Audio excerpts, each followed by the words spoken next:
At the very beginning of this series, I said that all we really need is a touch of Jesus. And I spoke about those words that he spoke to me one day when I was facing a particular difficulty. "I'll cover you," he said. And I knew, of course, that he meant he would be with me. He wouldn't just cover me from a distance. Did you know that Jesus prefers to get close to us? He's not fond of working from a distance. This is another thing that we love about Jesus.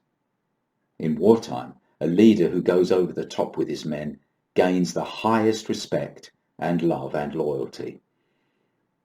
Now, one night, Jesus was enjoying the fellowship of his Father on a mountainside when his penetrating vision detected his disciples fighting for their lives on the Sea of Galilee.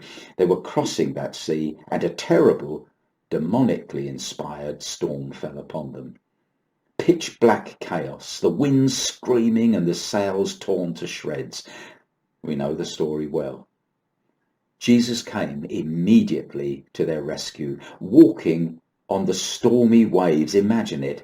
He must have needed to walk steeply uphill over the waves, and then over the crest, and just as precipitously down the other side.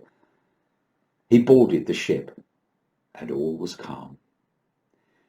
This was a unique miracle because he performed two miracles simultaneously. He calmed both the wind and the waves. John tells us that they immediately arrived at their destination. But do you notice something? Jesus has ultimate power, and so why on earth didn't he still the wind and the waves from the mountaintop and carry on his praying to the Father? There's no question about it that he could have done that, but he didn't. And I come back to those words that he said to me, "I'll cover you." I knew instinctively that it was another way of him saying to me, "I'll be with you." I suppose he said it differently so that I could hear it afresh, and I did. When the disciples were in serious danger of drowning, Jesus wanted to be right by their side. It was his instinct.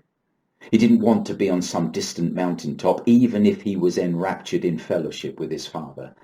His love compelled him to make haste down the mountain, across the beach and over the tempest, just to be with his friends. He could have done it another way, but he chose the way of the heart, showing us that we must love one another from the heart.